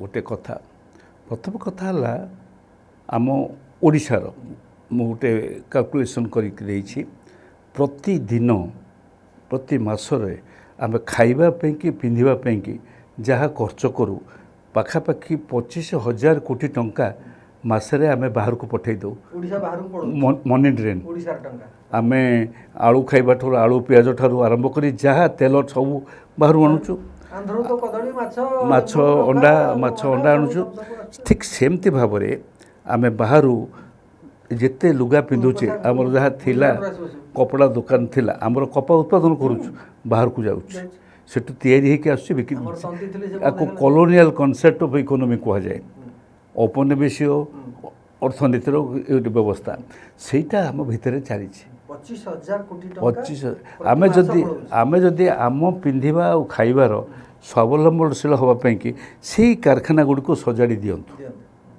ବିଚାର କରାଯାଉ ଆଗ ଏତେ ଟଙ୍କା ଯେଉଁ ବାହାରକୁ ଯାଉଛି ତାକୁ ରୋକି ହେଇଗଲା ଆମ ଲୋକମାନେ କାମ ପାଆନ୍ତେ ଆମର ସୁରଟ ଯିବା ଦରକାର ପଡ଼ନ୍ତା ନାହିଁ ଆମର ଯାହା ଥିଲା ସୂତାକଳ ଲୁଗାକଳ OTM ସହିତ ସବୁ ବନ୍ଦ ହେଇଗଲା ଏ ଯେଉଁ 24 ବର୍ଷର ଶାସନ ଭିତରେ ସବୁ ବନ୍ଦ ହେଇଗଲା ଆମର ଚିନି କଳ ବନ୍ଦ ହେଇଗଲା ଆମର ତେଲ କଳ ବନ୍ଦ ହେଇଗଲା ଏସିଆ ମହାଦେଶର ପ୍ରଥମ ଚିନି କଳ ହେଉଛି ରାସ୍କା ଏସିଆ ବର୍ତ୍ତମାନ ଏଗୁଡ଼ା ସବୁ ବନ୍ଦ ହେଇଗଲାଣି ଆଚ୍ଛା ଏଇଗୁଡ଼ିକ ଆମେ ପ୍ରାୟୋରିଟିରେ ଦେଇଥାନ୍ତେ ଆଗ ଆମର କରିଥାନ୍ତେ ଆମର ଗୋଟିଏ ଛୋଟ କଥା କହୁଛି ଟାଟାର ବଡ଼ କାରଖାନା ଆମର ଦରକାର ନାହିଁ ଯେଉଁ କରୁଛି ଷ୍ଟିଲ୍ର ଆମେ ଟାଟା ଗୋଟେ କରୁଛି କୋକୋନଟ୍ ଅଏଲ୍ ଶାଲିମାର ଆଉ ଟାଟାର ବହୁତ ଲୋକ ବ୍ୟବହାର କରୁଛନ୍ତି ଆମର କେବଳ ମା ତାରିଣୀ ଠାକୁରଙ୍କ ପାଖରେ ଯେତିକି ନଡ଼ିଆ ପ୍ରତିଦିନ ଯାଉଛି ଏବଂ ସେଇ ନଡ଼ିଆ ଏବଂ ଓଡ଼ିଶାର ଉତ୍ପାଦିତ ନଡ଼ିଆକୁ ଆମେ ନେଇକରି କେଉଁଝରରେ ଗୋଟେ କରିପାରିଥାନ୍ତୁ ନଡ଼ିଆ ତେଲ କାରଖାନା ହେଇପାରିଥାନ୍ତା ତେଲ ନଡ଼ିଆ ତେଲଟା ମାନେ ଦେହ ପାଇଁ ଭଲ ଖାଇବା ପାଇଁ ଭଲ ଲଗାଇବା ପାଇଁ ଭଲ ଔଷଧୀୟ ଜିନିଷ ହେଲା ନାହିଁ ଆମର ଏ ଦୁଇଟି ଯାକ କଥାକୁ ଆମେ ଲକ୍ଷ୍ୟ କଲେ ଆମର ବି ଲୁଣ ଚାଷ ବନ୍ଦ ହେଇଗଲା ଟାଟା ଲୁଣ ଖାଇବା ବର୍ତ୍ତମାନ ଗୁଜୁରାଟରୁ ଲୁଣ ଆମର ରମ୍ଭା ସବୁ ବନ୍ଦ ହେଇଗଲା ବାସ୍ ଏଇ ଯେଉଁ ସ୍ମଲ୍ ସ୍କେଲ୍ ବୋଲି କହୁଛେ ଏଇ ଟାଇପ୍ର ମଧ୍ୟ କାରଖାନା ଆମେ କରିପାରିଥାନ୍ତୁ ଆମେ ସାଇକେଲ କାରଖାନାଟି ଆମର ଏଠି ନାହିଁ ଆମର ଛତାଟିଏ କିଣିବାକୁ ପଡ଼ିଲେ ଖରା ଦିନ ହେଲେ ବଜାରକୁ ଯାଉଛି ପାଲ ଛତା ଆମେ ଆସିବେ ତେଣୁ ଆମର ଯାହା ଆବଶ୍ୟକ ପ୍ରତିଦିନ ପାଇଁକି ସେଇ ଶିଳ୍ପ ଗୁଡ଼ିକ ଆଗ ଦରକାର ଥିଲା ତାପରେ ଅନ୍ୟାନ୍ୟ ଯାହା ହେଉଛି ବୃହତ ଶିଳ୍ପ ଦରକାର ହେଲେ ହେବ ହଁ ସେଗୁଡ଼ାକ ଭୁଲ କରାହେଇଛି ଇଏ ସମସ୍ତ ମୁଖ୍ୟମନ୍ତ୍ରୀଙ୍କ ସମୟରେ ବା ଏତେ ବର୍ଷ ଭିତରେ 1936 ମସିହାରେ ପର୍ଯ୍ୟନ୍ତ ଯାହା ମଧୁବାବୁ ସ୍ୱପ୍ନ ଦେଖିଥିଲେ 36 ମସିହାରେ ବି ସେ ସ୍ୱତନ୍ତ୍ର ଓଡ଼ିଶା ଗଠନ କଥା ଚିନ୍ତା କଲାବେଳେ ଉତ୍କଳ ଟାଣିଆରୀ ତାରକସି କାମ ଇତ୍ୟାଦି କଥା କହୁଥିଲେ ଓଡ଼ିଶାର ଶିଳ୍ପାୟନ ଦରକାର କିନ୍ତୁ ସେ ଶିଳ୍ପଟା ଆମମାନଙ୍କର ଆବଶ୍ୟକତା ଆଗ ପୂରଣ କରିବା ଆଉ ଆମେ ବାହାରୁ ଯେଉଁ ଆଣିକି ବର୍ତ୍ତମାନ ଶିଳ୍ପ କରୁଛୁ ସେଟା କେବଳ ଆମ ସମ୍ପତ୍ତିଟାକୁ ନେଇକି ପଳେଇବା ପାଇଁ ନିଯୁକ୍ତି ବି ମିଳୁନାହିଁ ରୋଜଗାର ବି ମିଳୁନାହିଁ ଆଉ ବେକାରୀ ବି ଦୂର ହେଉନାହିଁ ବର୍ତ୍ତମାନ ପ୍ରତିକାର ତ 10 ବର୍ଷ ରହିଲା ମାତ୍ର ସେ ଦିଗରେ କାମ କରିବା କଥା ରାଜନୈତିକ ପରିସ୍ଥିତି ଯଦି ନ ବଦଳେ ବା ଯାହା ସ୍ଥିତି ଅଛି ବର୍ତ୍ତମାନ ଏଇ ଯେଉଁ ରାଜନୈତିକ ସ୍ଥିତି ଏଠି ବିଜେଡ଼ି ଆପଣ କହିଲେ 24 ବର୍ଷ ଧରିକି ଶାସନରେ ଥିଲେ ସେ ଜଷ୍ଟ ଯାଇଛନ୍ତି 2 ବର୍ଷ ହେଲା ଭାରତୀୟ ଜନତା ପାର୍ଟି ଆସିଛି ଏବେ ଗୋଟେ ଅଭିଯୋଗ ହେଉଛି ଲୋକ ବି ଧାରଣା କରୁଛନ୍ତି ସୋସିଆଲ ମିଡ଼ିଆରେ ଲେଖା ହେଉଛି ଏ ବିଜେପି ବିଜେଡ଼ି ସମାନ ଦଳ ଆପଣ ବି କହୁଛନ୍ତି ଆର୍ଥିକ ନୀତି ସମାନ ଇଏ ମିଶିକିରି ବି ଥିଲା ଭଳିଆ ଲାଗୁଛନ୍ତି। ଯେହେତୁ ବିଜେଡ଼ି ସମୟରେ ବିଜେପିର ଜଣେ ଲୋକକୁ ଦୁଇ ଥର ରାଜ୍ୟସଭା ପଠାଇଲେ ଅଶ୍ୱିନୀ ବୈଷ୍ଣବ, ଯେ ବର୍ତ୍ତମାନ କେନ୍ଦ୍ରମନ୍ତ୍ରୀ ଅଛନ୍ତି। ତେଣୁକରି ଆଉ ତାପରେ 2014ରୁ 2024 ପର୍ଯ୍ୟନ୍ତ ବି ପାର୍ଲାମେଣ୍ଟରେ ବିଜେଡ଼ି ସଦସ୍ୟମାନେ ସେଠି କେନ୍ଦ୍ରର ଏନ୍ଡିଏ ସରକାର ସବୁ ସପୋର୍ଟ କରି ଚାଲିଲେ। ତେଣୁକରି ଗୋଟେ ଧାରଣା ସୃଷ୍ଟି ହେଇଛି ଯେ ବିଜେଡ଼ି ଏଠି ମିଶିକରି, ଧାରଣା ନୁହେଁ, କାର୍ଯ୍ୟ ତ ସେୟା ହିଁ ସେମାନେ ପ୍ରମାଣ କରିଛନ୍ତି। ରାଇଟ୍। ଏଇ ମିଶିକରି ସେମାନେ ଯାହା କରୁଛନ୍ତି, ଏଇ ମୋର କହିବା କଥା ହେଉଛି ନୀତିରେ ମଧ୍ୟ କିଛି ପାର୍ଥକ୍ୟ ନାହିଁ। ପରିବର୍ତ୍ତନ ସିଏ ବି ଖଣି ବିକ୍ରି କରିବା ପାଇଁ ବସିଥିଲେ 24 ବର୍ଷ ଧରିକି, ତାଙ୍କର ରାଜନୀତିର 20 ବର୍ଷ ଯାହା ଥିଲା, ଆଙ୍କର ମଧ୍ୟ ସେଇ ସମାନ ପଦ୍ଧତି ପଦ୍ଧତି ଚାଲିଛି। ଖଣି ବିକ୍ରି କରିବା। ତେଣୁ ସେଇ ଯେଉଁ ବ୍ୟବସ୍ଥାରେ ଖଣି ବିକ୍ରି କରିବା, ଜଙ୍ଗଲ ନଷ୍ଟ କରିବା, ଜଙ୍ଗୀ ଜଙ୍ଗଲକୁ ନଷ୍ଟ କରିବା, ଏଇ କଥାଟିକୁ ସମାନ ଭାବରେ ସିଏ କରୁଥିଲେ ଏବଂ ଲୋକମାନଙ୍କର ପାରମ୍ପରିକ ଜୀବିକା ଶୈଳୀ ଯାହା ଥିଲା ତାକୁ ଉଜାଡ଼ି ଦେଉଛନ୍ତି। ଜଙ୍ଗଲଟା ନଷ୍ଟ ହେବ, ଖଣିଟା ନଷ୍ଟ ହେବ, ମାନେ ତାକୁ ଘେରିକିରି ଯେଉଁ ଲୋକମାନେ ରହୁଥିଲେ ତାଙ୍କର ଜୀବିକା ଜୀବନ ସବୁ ମାନେ ଆଫେକ୍ଟେଡ଼ ହେଉଛି ଏ ଶୈଳୀ। ଏ ଗୋଟେ କଥା ଶୁଣାଯାଏ ଏଠି ଯେ ଏଥିପାଇଁ VK ପାଣ୍ଡିଆନ, ଯିଏକି ମୁଖ୍ୟମନ୍ତ୍ରୀଙ୍କର ନବୀନ ପଟ୍ଟନାୟକଙ୍କର ପ୍ରାଇଭେଟ୍ ସେକ୍ରେଟାରୀ ଥିଲେ, ତାଙ୍କର ଜଣେ ବନ୍ଧୁ କାଳେ ହେଲେ B ପ୍ରଭାକରନ୍, ତ୍ରିବେଣୀ ଆର୍ଥ ମୁଭର୍ସ ବୋଲି ଗୋଟେ କମ୍ପାନୀ, ସିଏ ଉଜୁଡ଼ି ଯାଇଥିଲେ ନାଗାଲାଣ୍ଡରେ, ତାଙ୍କୁ ଆଣିକି ଏଠି ଥଇଥାନ କରାଗଲା। ସିଏ ପ୍ରଥମେ ଇନ୍ଦ୍ରାଣୀ ପଟ୍ଟନାୟକଙ୍କ ଖଣି ନେଲେ ସବଲିଜରେ, ଯେଉଁଟା ବେଆଇନ ଥିଲା। ତାପରେ ବହୁତ ଖଣି ଟାଟାର ନେଇଛନ୍ତି, ରୁଙ୍ଗଟାର ନେଇଛନ୍ତି, OMC ବି ତାଙ୍କୁ ଦେଇଥିଲା।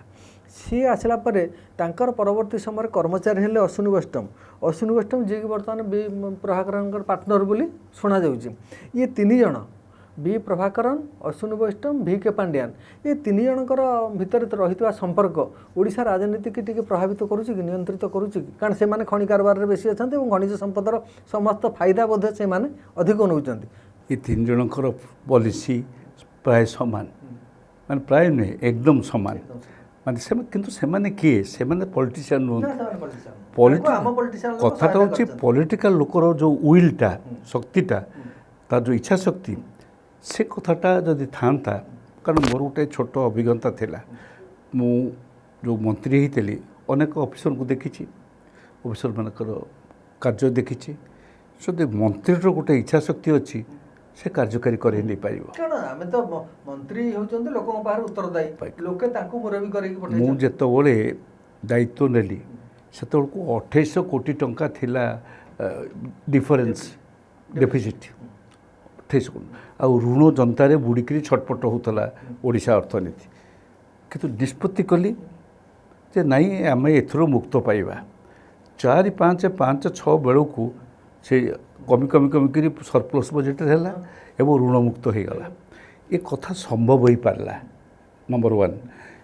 ଏବଂ ସେଥିରେ ଅଫିସରମାନେ କେହି ବାଦ କହିନଥିଲେ, କେହି ବାଦ କହିନଥିଲେ। ସୋ ମୁଁ କୌଣସି ଅଫିସରଙ୍କୁ ଦୋଷ ଦେଉନାହିଁ।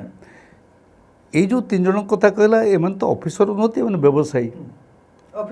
ଖୋଲା କଥା କହିଲେ ଏମାନଙ୍କର ଯେଉଁ କମ୍ବିନେସନ୍, କଂଗ୍ଲୋମରେସନ୍, ଏ ତ୍ରିଶକ୍ତି ଯାକଙ୍କର ଇଏ ହେଉଛି ବ୍ୟବସାୟ କରିବା ପାଇଁ ଇଏ କରୁଛନ୍ତି। ଏବଂ ରାଜନୈତିକ ଇଚ୍ଛା ଶକ୍ତି ମଧ୍ୟ ଏ 3 ଜଣଙ୍କର ଏକ। ଆମେ ଯଦି ଏବେ ଗୋଟେ ବାହାରିଛି ଯେ ୟାରଙ୍କର ଯେଉଁ ସୁଜାତା କାର୍ତ୍ତିକେୟନ, ଆମ ପାଣ୍ଡିଆନଙ୍କର ସ୍ତ୍ରୀଙ୍କର, ତାଙ୍କର ଗୋଟେ ଯେଉଁ ଆକାଉଣ୍ଟ ବାହାରିଲା, ସେଥିରେ ଶଙ୍ଖ ଚିହ୍ନ ବି ଅଛି, ପଦ୍ମ ଚିହ୍ନ ବି ଅଛି। ଯଦି ଏଇ କଥାଟା, ସେଇଟା ମନ ଭିତର କଥାଟା ତାଙ୍କର ପଦାକୁ ଆସିଛି। ସୋ ଏଇଟା ହିଁ ବାସ୍ତବ ସ୍ଥିତି। ସୋ ସେ ଦୃଷ୍ଟିରୁ ଓଡ଼ିଶାର କିଛି ଅଗ୍ରଗତି ଘଟିବ ବୋଲି ଭାବିପାରୁନାହିଁ ଏମାନଙ୍କର କାର୍ଯ୍ୟରେ। ଏଇଭଳି ସ୍ଥିତିରେ ଯଦି ବିଜେଡ଼ି ସମାନ ଅଛନ୍ତି, ଏଠି ମୁଖ୍ୟ ବିରୋଧୀ ଦଳର ଭୂମିକା ନେବା କଥା କଂଗ୍ରେସ। କାରଣ ଆଉ ଗୋଟେ ବଡ଼ ପାର୍ଟି ହେଉଛି କଂଗ୍ରେସ। ଏ 3ଟି ବଡ଼ ପାର୍ଟି, ଆଉ ଛୋଟ ଛୋଟ ଦଳ ଯିଏ ରହିଲେ କମ୍ୟୁନିଷ୍ଟ ପାର୍ଟି ବା ଅନ୍ୟାନ୍ୟ ଦଳ, ତାଙ୍କର ତ ସ୍ଥିତି ଆଉ ନାହିଁ କହିଲେ ଚଳେ। କଂଗ୍ରେସର ସ୍ଥିତି ଏଠି କେମିତି ଉଠିବ, କଂଗ୍ରେସ କେମିତି ସୁଧୁରିବ, କେମିତି ୟାଙ୍କ ଗୋଟେ ବିକଳ୍ପ ହୋଇପାରିବ ବୋଲି ଭାବୁଛନ୍ତି? ମୁଁ ଗୋଟେ କଂଗ୍ରେସର ଦୁର୍ଦ୍ଦିନ ସମୟରେ କଂଗ୍ରେସ ସାଙ୍ଗରେ ହାତ ମିଳେଇଛି ବା ଯୋଗ ଦେଇଛି। ଏବଂ ଏବେ ବି ମୋର ବିଚାର ଅଛି ଯେ କଂଗ୍ରେସ ଗୋଟେ ଅଲ୍ଟରନେଟିଭ୍ ବା ବିକଳ୍ପ ଭାବରେ ସାମ୍ନାକୁ ଆସିବ। କଂଗ୍ରେସ କଥା କହିଲା ବେଳେ ମୁଁ ପୁଣି କହି ରଖେ, ସେଠି ମୋର ସାମ୍ନାର ନେତା ହେଉଛନ୍ତି ରାହୁଲ ଗାନ୍ଧୀ। ତାର କାରଣ ହେଉଛି ରାହୁଲ ଗାନ୍ଧୀଙ୍କର ଅତୀତର କିଛି କାର୍ଯ୍ୟକୁ ମୋ ମନକୁ ଛୁଇଁଛି। କାରଣ ନିୟମଗିରିରେ ଯେଉଁ ବ୍ୟବସ୍ଥା ଥିଲା, ତା ସମ୍ପର୍କରେ ତାଙ୍କର ମତାମତ ଆମର ପାରାଦୀପ ସେ ଯେଉଁ ଇଏ ପୋସ୍କୋର ଯେଉଁ ସେ ସମୟରେ ତାଙ୍କର ଏବଂ ଏବେ ବର୍ତ୍ତମାନ ସାମାଜିକ ନ୍ୟାୟ ଉପରେ ସେ ଯେପରି ଭାବରେ କହୁଛନ୍ତି ମୋର ସେ ବିଶ୍ୱାସ ଅଛି। ଯଦି ଆମେ ପ୍ରକୃତରେ ଧାରା ବଦଳାଇ ପାରିବୁ ଲୋକେ ଆମ ପାଖକୁ ଆସିବେ, କଂଗ୍ରେସ ଆସିବେ। ଏବେ କଂଗ୍ରେସର ବଦଳିଛନ୍ତି ଇଏ ଆମର ପ୍ରଭାରୀ ଓଡ଼ିଶାର ମିଷ୍ଟର ଇଏ ଆସିଛନ୍ତି ଦେଶାଇ ଆସିଛନ୍ତି।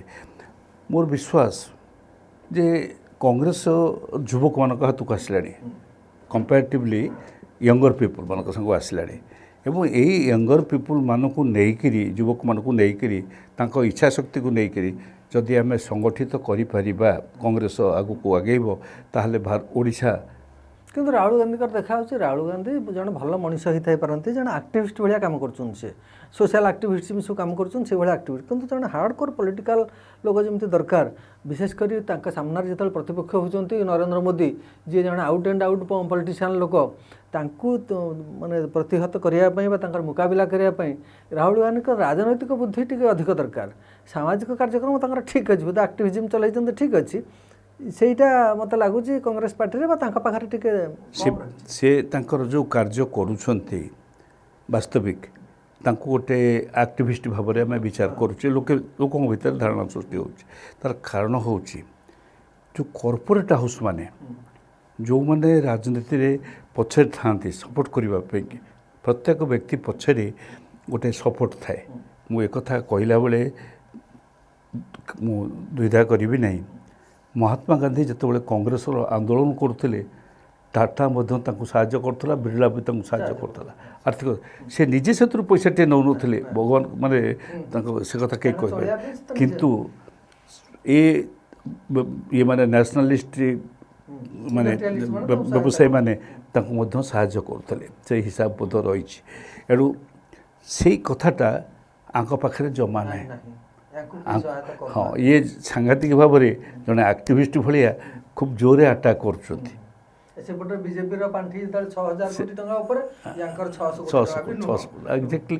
ଏଣୁ ସେଇ ସ୍ଥିତିଟା ହେଉଛି ସବୁଠାରୁ ଗୋଟେ ହେଇଯାଇଛି ଏବଂ ତା'ର ପରିବର୍ତ୍ତନ ଟିକେ ହେବ। କାରଣ ନ୍ୟାସନାଲିଷ୍ଟ ବୋର୍ଜୁଆ ବା ବର୍ତ୍ତମାନ ଲୋକ ଦେଖିଲେଣି, କିଛି କମ୍ପାନୀ ଦେଖିଲେଣି, ଛୋଟ ଛୋଟ ବ୍ୟବସାୟୀମାନେ ଯେ ବଡ଼ ବ୍ୟବସାୟୀମାନେ ଆଦାନୀ ଅମ୍ବାନୀ ଆଉ ସେ ଯେଉଁ ଅଗ୍ରୱାଲା ଅନିଲ ଅଗ୍ରୱାଲା ଏଇ 5-7ଟି ପାଖରେ ସବୁଯାକ ପଇସା ଠୁଳ ହେଉଛି ଏବଂ ଆଉ ସବୁ କମ୍ପାନୀମାନେ ଆସ୍ତେ ଆସ୍ତେ କ୍ଷୀଣ ହେଉଛନ୍ତି। ଆପଣ ଜଣେ ଅର୍ଥନୀତିଜ୍ଞ ଏବଂ ଅର୍ଥମନ୍ତ୍ରୀ ଥିଲେ। ଆପଣ ଜାତୀୟ ସ୍ତରରେ ଯେମିତି ଏଠି ବିଜେପି ବିଜେଡ଼ିର ଅର୍ଥନୈତିକ ନୀତି ଯାହା ସବୁ ସମାନ, ଷ୍ଟ୍ରାଟେଜି ସବୁ ସମାନ, ସେମିତି ଆପଣ ଦେଖିବେ 1951 ମସିହାରେ ଯେତେବେଳେ ନରସିଂହ ରାଓ ପ୍ରଧାନମନ୍ତ୍ରୀ ଥିଲେ, ମନମୋହନ ସିଂଙ୍କୁ ଅର୍ଥମନ୍ତ୍ରୀ କରି ଆଣିଲେ ଓ ଭାରତବର୍ଷ ଯେତେବେଳେ ଦୁର୍ଦ୍ଦିନରେ ଥିଲା, ସେ ଯେଉଁ ଏଲ୍ପିଜି ଇକୋନୋମି ଚଲେଇଲେ, ଏଲ୍ପିଜି ମାନେ ଲିବରାଲାଇଜେସନ୍, ପ୍ରାଇଭେଟାଇଜେସନ୍, ଗ୍ଲୋବାଲାଇଜେସନ୍, ଏଲ୍ପିଜି, ସେ ଅର୍ଥନୀତି ଇଣ୍ଟରନ୍ୟାସନାଲ ଇକୋନୋମି, ସେଟା କ୍ୟାପିଟାଲିଜିମ୍ର ସଂଶୋଧିତ ରୂପ ଭାରତବର୍ଷ ଚଳେଇଲେ, ଯାହା ହଉ ଭାରତର ଆର୍ଥିକ ନୀତି ସୁଧୁରିଲା। ସେଇ ଯେଉଁ ଲିବରାଲାଇଜେସନ୍, ପ୍ରାଇଭେଟାଇଜେସନ୍, ଗ୍ଲୋବାଲାଇଜେସନ୍ ନୀତି ପରବର୍ତ୍ତୀ ସମୟରେ ବାଜପେୟୀ ବି ତାକୁ ମାନେ ଅନୁସରଣ କରିଥିଲେ। ପରବର୍ତ୍ତୀ ସମୟରେ ମନମୋହନ ସିଂ ପୁଣି ଯେତେବେଳେ ପ୍ରଧାନମନ୍ତ୍ରୀ ହେଲେ, 10 ବର୍ଷ ଉପା ସରକାର ହେଲା, ସେଇ ଅର୍ଥନୀତି ଚାଲିଲା ଏବଂ ମୋଦି ସରକାର ବି 12 ବର୍ଷ ଧରିକରି ସେଇ ସମାନ ଅର୍ଥନୀତି ଚଳେଇଛି ନା, ସେଠୁ ବାହାରି ଯାଇଛି। ଏଫ୍ଡିଆଇ ବର୍ତ୍ତମାନ ମୋଦି ସରକାରଙ୍କ ସମୟରେ କଂଗ୍ରେସ ଉପା ସରକାର ମନମୋହନ ସିଂ କରିଯାଇଥିଲେ 28%, 30% ପର୍ଯ୍ୟନ୍ତ କେଉଁ କେଉଁ କ୍ଷେତ୍ରରେ ଥିଲା, ଇଏ ତାକୁ 100% କରିଦେଲେଣି, ଖୋଲିଦେଲେଣି। ଆପଣ ଓକିଲାତି ବ୍ୟବସାୟରେ ବର୍ତ୍ତମାନ ବିଦେଶୀ ପଶିପାରିବେ, ଶିକ୍ଷା ବ୍ୟବସାୟରେ ବିଦେଶୀ ପଶିପାରିବେ, ସ୍ୱାସ୍ଥ୍ୟ ବ୍ୟବସାୟରେ ବିଦେଶୀ ପଶିପାରିବେ, ଶିଳ୍ପରେ ବିଦେଶୀ ପଶିପାରିବେ, ଇନ୍ସୁରାନ୍ସରେ ବିଦେଶୀ ପଶିପାରିବେ, ଆଉ ଇଭିନ୍ ଡିଫେନ୍ସରେ ବି ବିଦେଶୀ ପଶିବାର ବାଟ ଫିଟି ଯାଇଛି। କଂଗ୍ରେସ ମୂଳ ସରକାର ମୂଳଠାରୁ ମାନେ 50s ଯେଉଁଥିରେ କଂଗ୍ରେସ ପ୍ରଥମେ ଶାସନ ଆରମ୍ଭ କଲା, ତାଙ୍କର କନସେପ୍ଟ ହେଲା mixed economy concept. Mixed economy ଅର୍ଥ ହେଉଛି ରାଷ୍ଟ୍ର ବି ପଇସା ଖର୍ଚ୍ଚ କରିବ, ପ୍ରାଇଭେଟ୍ ପାର୍ଟିଜମାନଙ୍କ ମଧ୍ୟ, ଆମର ରାଉରକେଲାରେ ଷ୍ଟିଲ୍ ପ୍ଲାଣ୍ଟ ହେବ, ଟାଟା ବି କରିଛି ଷ୍ଟିଲ୍ ପ୍ଲାଣ୍ଟ, ତାକୁ ଉଠିବ। ଏଇଟା ଥିଲା ମିକ୍ସଡ ଇକୋନୋମି କନସେପ୍ଟ। କିନ୍ତୁ ଏବଂ ସେଥିରୁ କିଛି ଖରାପ ପ୍ରଭାବ ନଥିଲା। କାହିଁକି କହୁଛି ନା, ପିକେଟି ଯେଉଁ ଅର୍ଥଶାସ୍ତ୍ରୀ ତାଙ୍କର ଯେଉଁ ହିସାବ ଅଛି 2080 ମସିହା ପର୍ଯ୍ୟନ୍ତ, 1980 ମସିହା ପର୍ଯ୍ୟନ୍ତ ଆମର ଇଏଟା ତଫାତଟା ଆୟ ବ୍ୟୟର ତଫାତ ଏତେ ଗୋଟେ ବଡ଼ ନଥିଲା, କିନ୍ତୁ ପରବର୍ତ୍ତୀ ଅବସ୍ଥାରେ ବଢ଼ି ବଢ଼ି ଗଲା। ସେଇ କଥାଟା କ'ଣ ଆସିଲା, କାହିଁକି ହେଲା ନା ମିକ୍ସଡ ଇକୋନୋମି କନସେପ୍ଟରେ ଲୋକମାନେ ଆଉ ନିବେଶ କଲେ ନାହିଁ।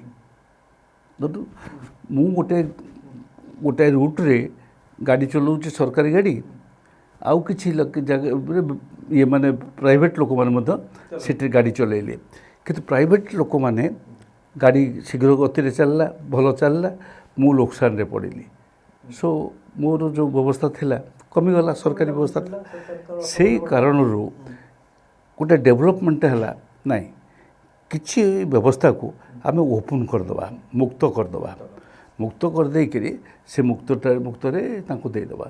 ଯାହାର ଅପବ୍ୟବହାର ବର୍ତ୍ତମାନ ହେଉଛି, ପିପିପି ଗୋଟେ କ'ଣ ବାସ୍ ବର୍ତ୍ତମାନ ତାକୁ କହିବି ମୁଁ ଅପବ୍ୟବହାର, ତାର ପ୍ରଚଣ୍ଡ ଅପବ୍ୟବହାର ବର୍ତ୍ତମାନ ରାଷ୍ଟ୍ରୀୟ ସମ୍ପତ୍ତିଟା ଘରୋଇ ହାତକୁ ପଡ଼ୁଛି ସମ୍ପୂର୍ଣ୍ଣ।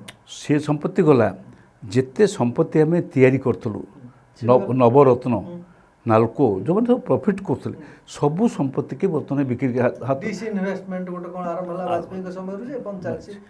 ନାଇଁ ସବୁ ତ ଦେଇଦେଲୁଣି, ସବୁ ପ୍ରାଇଭେଟ୍ ସେକ୍ଟରରେ, ଏପରିକି ଇନ୍ସୁରାନ୍ସ ଯେଉଁ କମ୍ପାନୀର କିଛି ଲୋକସାନ ନାହିଁ, ସେ ଇନ୍ସୁରାନ୍ସ ମଧ୍ୟ ଆମେ ତା ଦେହରେ କରିଦେଲୁଣି। ରାଇଟ୍, ବିଏସ୍ଏନ୍ଏଲ୍ଟା ଯେଉଁଟା ରାଷ୍ଟ୍ରୀୟ ଟେଲିଫୋନ ସେବା ଥିଲା, ସବୁ ମାତ୍ରା ଥିଲା, ସେ ଦୁର୍ବଳ କରିଦେଇ ବର୍ତ୍ତମାନ ଘରୋଇ ଶିଳ୍ପ ସଂସ୍ଥା ସବୁ ବିଲକୁଲ କରୁଛନ୍ତି। ଏହାଫଳରେ ତ ଏଇ ଯେଉଁ ଯାହା ଆପଣ କହୁଥିଲେ ଯେ ଅଳ୍ପ କିଛି ଲୋକଙ୍କ ହାତରେ ଧନ ଠୁଳ ହେଉଛି, ଆର୍ଥିକ ବୈଷମ୍ୟ ବଢ଼ୁଛି। ପାଖାପାଖି ଯାହା ଅକ୍ସଫାମ ରିପୋର୍ଟ କହୁଛି, ଭାରତବର୍ଷର ଉଚ୍ଚ 10% ଲୋକଙ୍କ ପାଖରେ, ଉଚ୍ଚମାନେ ଧନୀ ବିଲିୟନିୟରଙ୍କ ପାଖରେ ପାଖାପାଖି 60-70% ସମ୍ପତ୍ତି ରହିଗଲାଣି, ଆଉ 90% ଲୋକଙ୍କ ପାଖରେ 30-40% ସମ୍ପତ୍ତି ବି ନାହିଁ। ଏଇଠି ଚଳିବାର ଆର୍ଥିକ ମାନେ ମାନର ବ୍ୟବଧାନଟା ଯେଉଁ ହେଉଛି, ତାରତମ୍ୟ ଆସୁଛି, ଏଇଟା ସାମାଜିକ ଅସ୍ଥିରତା ଆଡ଼କୁ ଗତି କରିବନି? କରୁଛି ତ, ଏଇ ଭିଡ଼ ହିଂସା ତାର ପ୍ରତିଫଳନ ନୁହଁ କରୁଛି। ଯେଉଁଥିପାଇଁ କି ରାହୁଲ ଗାନ୍ଧୀଙ୍କର ବଡ଼ ସ୍ଲୋଗାନ ହେଲା ସାମାଜିକ ନ୍ୟାୟ। ଆମେ ଯେଉଁ କଥାଟିକୁ କରିନାହୁଁ ବା ଯାହା ପ୍ରତି ଆମେ ଦୃଷ୍ଟି ଦେଇନାହୁଁ, ବର୍ତ୍ତମାନ ତାକୁ ଦୃଷ୍ଟି ନଦେଲେ ଆମେ ଅନ୍ୟାୟ କରିବୁ, ସେ କଥାଟା ଉପରେ ବର୍ତ୍ତମାନ ଜୋର ଦେଲେ। ଯାହାକୁ ଆମେ ଆଲୋଚନା କରୁଥିଲେ, ତାଙ୍କୁ ସେଇଥିପାଇଁ ଜଣେ ଆକ୍ଟିଭିଷ୍ଟ ବୋଲିକରି କରାଉଛି, କିନ୍ତୁ ତାହି ତା ଆବଶ୍ୟକତା ପଡ଼ିଲାଣି। ବର୍ତ୍ତମାନ ନ୍ୟାୟ ଦେବାକୁ ପଡ଼ିବ ଏଇ ସାଧାରଣ ଲୋକଙ୍କୁ, ଗରିବ ଲୋକଙ୍କୁ, ନିମ୍ନ ମଧ୍ୟବିତ୍ତ ପରିବାର ଲୋକଙ୍କୁ, ତାଙ୍କୁ ନ୍ୟାୟ ଦେବା ପାଇଁ କାର୍ଯ୍ୟ କରିବାକୁ ପଡ଼ିବ। ସେଇ ସାମାଜିକ ନ୍ୟାୟ ପାଇଁକି ତା ଦେହରେ ଅର୍ଥନୀତି ଯୋଡ଼ା ହେଇଛି, ରାଜନୀତି ଯୋଡ଼ା ହେଇଛି, ସାମାଜିକ ବ୍ୟବସ୍ଥା ଯୋଡ଼ା ହେଇଛି। ଆମେ ବର୍ତ୍ତମାନ ଲକ୍ଷ୍ୟ କରୁଛନ୍ତି ଗୋଟେ ଧର୍ମ କଥା କହିକିରି ଗୋଟେ ଦଳ ବା ଗୋଟେ ଗୋଷ୍ଠୀ ଧର୍ମ ସଂସ୍କୃତି କଥା କହିକି ଭାରତର ରାଷ୍ଟ୍ରବାଦ କଥା କହିକରି କ୍ଷମତାର ବର୍ତ୍ତମାନ ଅଛନ୍ତି।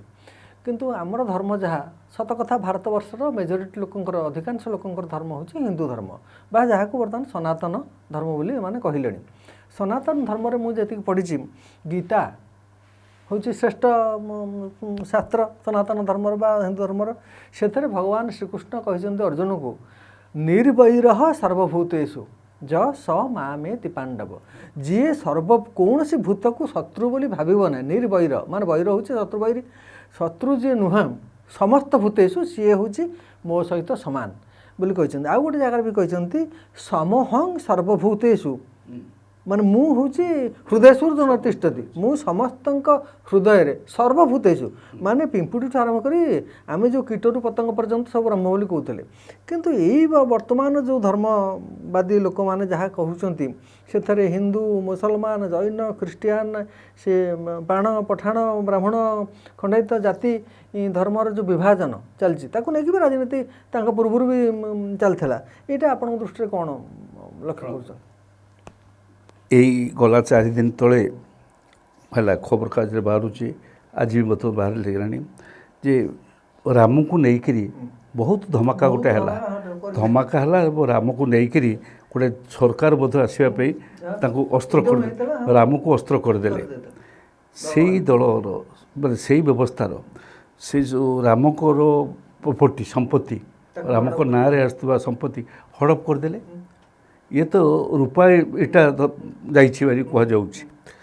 आमे गोटे समय प्रत्येक गाँ गहलू इटा इटा टंका सब गला इटा टंका गोटे लेखा कपड़ा ଯେତେବେଳେ ଲାଲକୃଷ୍ଣ ଆଡଭାନୀ 90 ମସିହାରେ ବାସ୍। ମଣ୍ଡଳ କମିଶନକୁ ବିରୋଧ କରିବା ପାଇଁ କମଣ୍ଡଳ ଆନ୍ଦୋଳନ ଚଲେଇଥିଲେ। କଲେ ନେଲେ ସେ କୁଆଡ଼େ ଗଲା ସେ ଇଟା? ସେ ଇଟା ତ ସେଠି କାମରେ ଲାଗିନି, ସେଠି ଅନେକ ଲୋକଙ୍କର ପାଇଖାନା ତିଆରି ହେବାରେ ଲାଗିଲା। ଏଇ ଯେଉଁ ଫ୍ରଡ଼, ଏଇ ଯେଉଁ ବିଚାର, ଏ ବିଚାରଟା ଯେତେବେଳେ ଲୋକଙ୍କ ପାଖରେ ଆଲୋଚନା ଆରମ୍ଭ ହୋଇଗଲାଣି, ସେଥିରେ କ'ଣ ହେଉଛି, ମୁଁ ଜଣେ ସନାତନୀ ହିନ୍ଦୁ, ଏହା ସତ୍ୟ, କାରଣ Bai birth I M also Hindu. Mahatma Gandhi ମଧ୍ୟ ଜଣେ ହିନ୍ଦୁ। କୌଣସି ହିନ୍ଦୁ ଶାସ୍ତ୍ର ଭିତରେ ବା ବ୍ୟବସ୍ଥା ଭିତରେ ଅନ୍ୟକୁ ଘୃଣା କରିବାର ନଥିଲା। ଅନ୍ୟକୁ ସହିତ, କାରଣ ସେଇଥିରେ ବୁଦ୍ଧ ହୁଅନ୍ତୁ, ସେଇଥିରେ ଗାନ୍ଧୀଜୀ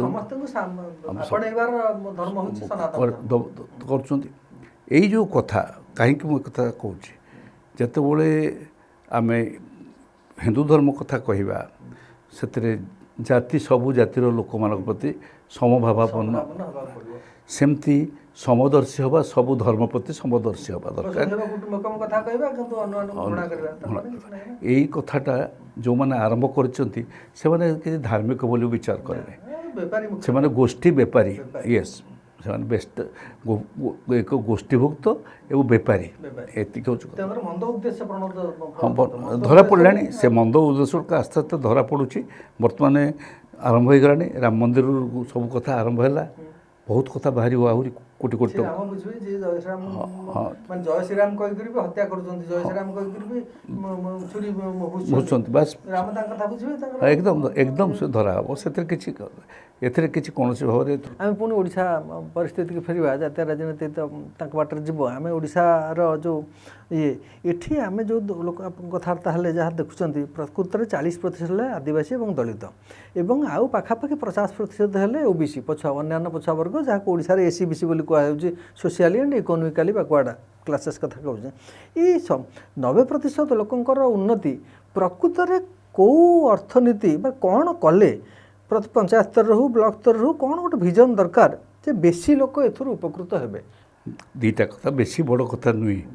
ସମସ୍ତଙ୍କ ହାତକୁ କାମ ଏବଂ ସମସ୍ତ କାମ ପାଇଁକି ତା'ର ଭଲ ଆୟ, ମାନେ ଭଲ ଆୟ ଯଦି ଆମେ ଦେଇପାରିଲେ, ତାହେଲେ ଲୋକମାନଙ୍କ ପ୍ରତି ନ୍ୟାୟ ଦେଲେ, ସମସ୍ତଙ୍କୁ କାମ। ସେ କାମଟା କାହା ଜରିଆରେ ଆସିବ? କୁଟୀର ଶିଳ୍ପ ଜରିଆରେ। ସେ ହେଉଛି ରାଜ୍ୟର, ରାଷ୍ଟ୍ରର, ସେ ଦେଶ ହେଉ, ରାଷ୍ଟ୍ର ହେଉ ବା ଗାଁ ହେଉ, ସେ ଯେଉଁ ତା'ର ଯେଉଁ ଯୋଜନା, ସେ ଅନୁସାରେ କାର୍ଯ୍ୟକାରୀ ହେବା ଦରକାର। ସେଇଟା ହେଲା ମାତ୍ରକେ ନିଶ୍ଚିତ ଭାବରେ ଆମେ ନ୍ୟାୟ ସମସ୍ତଙ୍କ ପାଇଁ ମିଳିବ ଏବଂ ଆୟ ବଢ଼ିଲେ ବ୍ୟୟ ବି ବଢ଼ିବ। ବ୍ୟୟ ବଢ଼ିଲେ ଚଞ୍ଚଳ ହେବ। ଏଇ ଦୁଇଟି ମାତ୍ର କଥା। ସମସ୍ତଙ୍କ ହାତକୁ କାମ ଏବଂ ସବୁ କାମ ପାଇଁକି ଟିକେ ଭଲ ରୋଜଗାର, ଏତିକି ତ କଥା। ନା, ସେଇ କାମଟା ଯେଉଁ ସମସ୍ତେ ହାତ କାମ ପାଇବେ ଏବଂ ସମସ୍ତେ ଭଲ ମଜୁରୀ ପାଇବେ, ପାରିଶ୍ରମିକ ପାଇବେ, ସେଇଟା କ'ଣ ଜରିଆରେ ହେବ? କୁଟୀର ଶିଳ୍ପ, ଶିକ୍ଷା, ସ୍ୱାସ୍ଥ୍ୟ, ଏଇ କ୍ଷେତ୍ରରେ ଆମେ ଆଗରୁ ଆଲୋଚନା କରିସାରିଛେ। ଧର ଯେତେବେଳେ ଆମ ସମାଜ ଏକ ସେ ଯେଉଁ କୁଶଳୀ କାରିଗର ଭିତ୍ତିକ ଥିଲା, କୁମ୍ଭାର ତା କାମ କରୁଥିଲା, କମାର ତା କାମ କରୁଥିଲେ ସେହି ସମୟରେ, ଏବଂ ଗାଁର ପ୍ରତ୍ୟେକ ଆବଶ୍ୟକତା ଲୋକଙ୍କର ପରସ୍ପର ଭିତରେ ସେ ଯେଉଁ ବଢ଼େଇ ସେ ସାହାଯ୍ୟ କରୁଥିଲା, ଏସବୁ ମିଶି କରୁଥିଲେ। ବର୍ତ୍ତମାନ ଏକ୍ଜାକ୍ଟଲି ଆମ ଆବଶ୍ୟକତା ଯାହା ରହିଛି ତାକୁ କଳନା କରିକିରି ଆମେ ଯଦି ତାକୁ କରିପାରିବା, ଏକାଠି କରିଦେଇପାରିବା, ନିଶ୍ଚିତ ଆଧୁନିକରଣ ଦରକାର। କୁଟୀର ଶିଳ୍ପର ୟେସ୍। ଧନ୍ୟବାଦ ଶ୍ରୀଯୁକ୍ତ କାନୁନଗୋ। ଓଡ଼ିଶାର ଜଣେ ପ୍ରବୀଣ ରାଜନୀତିଜ୍ଞ, ଶିକ୍ଷା ଅନୁଷ୍ଠାନ ସହିତ ସମ୍ପୃକ୍ତ ଶିକ୍ଷାବିତ୍ କହିଲେ ବି ଅତ୍ୟୁକ୍ତି ହେବ ନାହିଁ, ଚିନ୍ତାନାୟକ। ଓଡ଼ିଶାରେ କ'ଣ କଲେ ଓଡ଼ିଶାର ସର୍ବାଧିକ ଲୋକ, ଅର୍ଥାତ୍ 100ରୁ 90% ଲୋକ ରୋଜଗାର ପାଇବେ, କାମ ପାଇବେ ଏବଂ ଓଡ଼ିଶା ଅର୍ଥନୀତିକୁ ଚଳଚଞ୍ଚଳ କରିବା ସହିତ ଓଡ଼ିଶାର ସମୃଦ୍ଧ ଓଡ଼ିଶାର ସ୍ୱପ୍ନକୁ ସାକାର କରିବେ, ସେ ଦିଗରେ ଆମେ ତାଙ୍କଠାରୁ ଅନେକ ଦିଗ୍ଦର୍ଶନ ପାଇଲେ। ଏହି ଅନୁସାରେ ସରକାର କାର୍ଯ୍ୟକାରୀ, ଯିଏ ବି ସରକାର ଥାଉ, ଯେଉଁ ଦଳ ସରକାର ଥାଉ, ଯଦି ସରକାର ସେହି ଅନୁସାରେ ଯୋଜନା କରନ୍ତି, ତାହେଲେ ଓଡ଼ିଶାର ଅଧିକ ଲୋକ ଉପକୃତ ହେବେ ଏବଂ ସମସ୍ତେ ଆର୍ଥିକ ଦୃଷ୍ଟିରୁ ସଶକ୍ତ ହେବେ। ନହେଲେ ସମୃଦ୍ଧ ଓଡ଼ିଶାର ସ୍ୱପ୍ନ ପୁଣି ବୋଧେ ଧୂଆଁମାଣ ହେଇକି ରହିଯିବ 90 ବର୍ଷ ଯାଇଛି ଏ 10 ବର୍ଷ ବି ବୋଧହୁଏ ନିଷ୍ଫଳ ହୋଇଯିବ ସେ ଦିଗରେ ସରକାର ଚିନ୍ତା କରିବା ଉଚିତ ସାମାଜିକ ସ୍ତରରେ ମଧ୍ୟ ଚିନ୍ତା ରହିବା ଉଚିତ ଧନ୍ୟବାଦ ନମସ୍କାର।